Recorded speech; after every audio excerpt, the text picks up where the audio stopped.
Oke, bismillahirrahmanirrahim. Setelah memahami tadi ya perbandingan antara Pearson dan Spearman dari website ini, bahwa Pearson itu linier, sedangkan Spearman itu monotonik.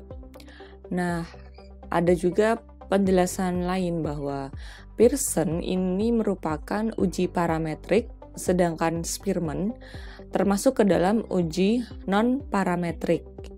Nah, keduanya mengakses sebagaimana hubungan antara dua variabel.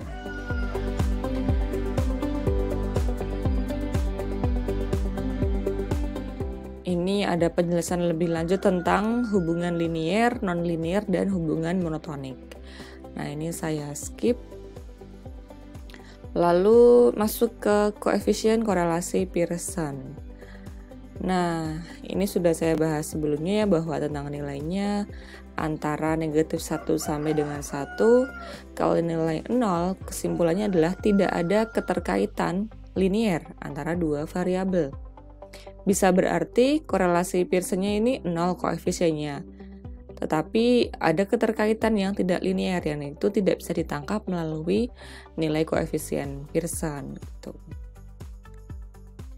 Nah, ini adalah contoh soal. Anda sebagai manajer penjualan mesin X, suatu mesin namanya X, ingin mengetahui apakah ada hubungan antara banyaknya sales call. Sales call ini anggap saja penawaran lewat telepon, promosi. Nah, ada nggak sih banyaknya sales call dengan banyaknya mesin yang terjual?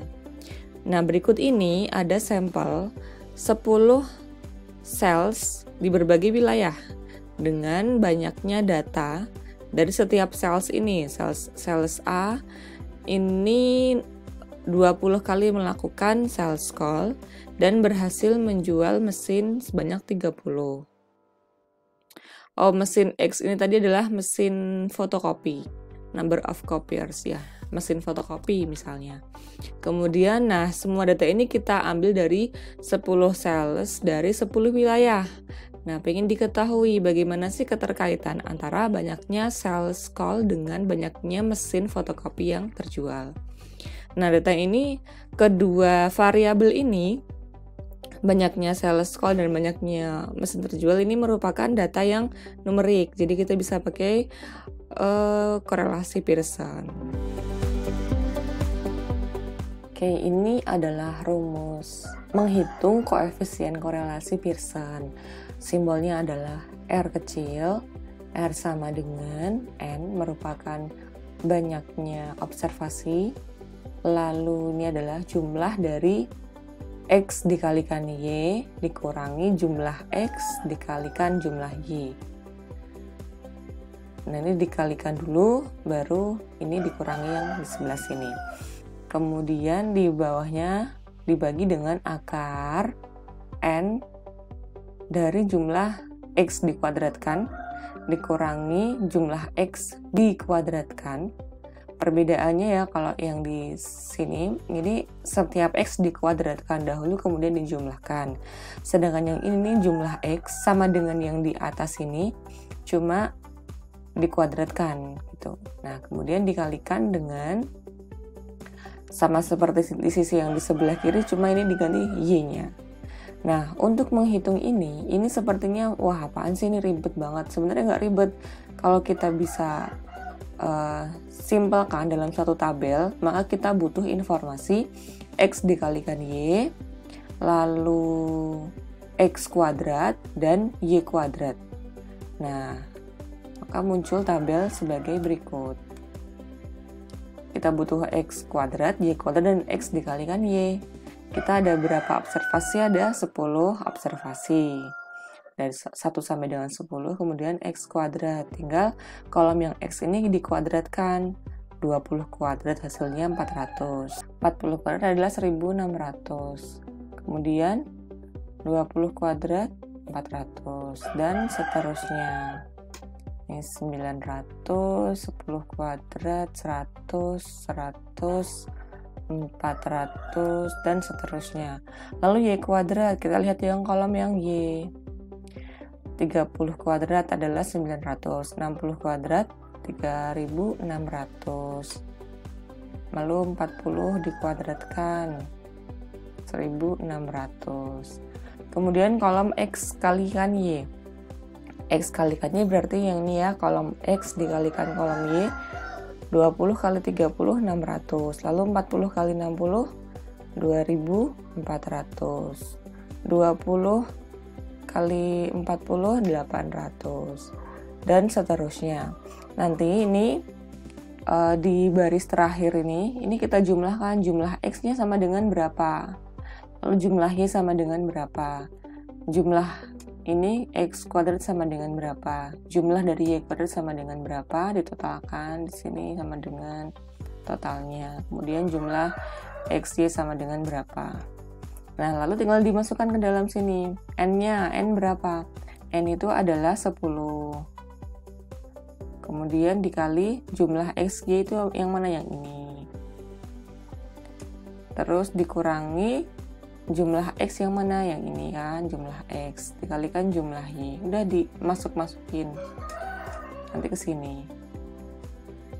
Nah, ini lebih mudah kalau pakai Microsoft Excel. Silahkan nanti ini bisa dipindahkan ke Microsoft Excel, lalu pakai rumus formula yang ada ya. Misalnya kalau X kuadrat berarti rumusnya adalah sama dengan, misalnya ini di kolom A, kolom B, ini baris 1, baris 2, berarti nanti untuk mengisi yang X kuadrat, Anda tinggal memasukkan formula sama dengan A2, lalu pangkat 2.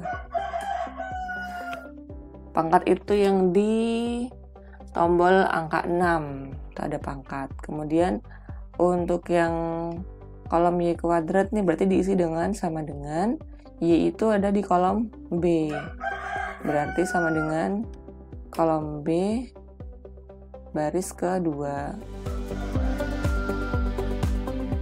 pangkat 2. Nah gitu, nanti dapatlah nilai R-nya. Nah, terus maknanya gimana? Ingat kembali bahwa kalau nilainya mendekati positif 1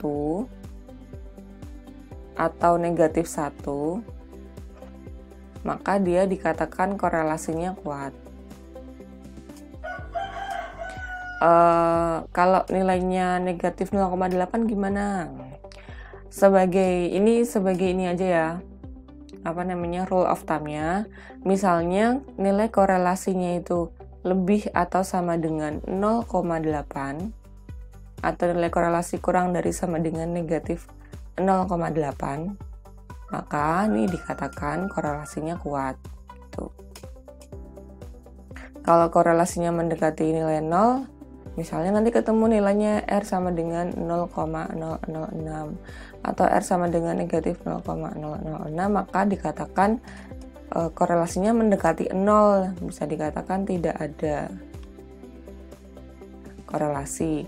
Terus maknanya gimana? Maknanya kita hubungkan dengan soalnya. Tadi soalnya adalah variabel X itu adalah banyaknya sales call, dan variabel Y adalah banyaknya mesin fotokopi yang terjual, banyaknya barang terjual.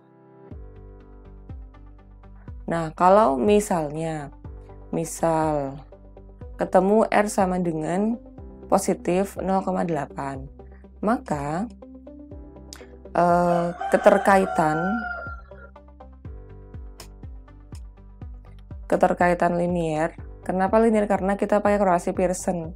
Pearson itu kan mengukur keterkaitan yang linier. Keterkaitan linier antara jumlah sales call dengan jumlah barang terjual ini sangat kuat. Itu nanti kesimpulannya.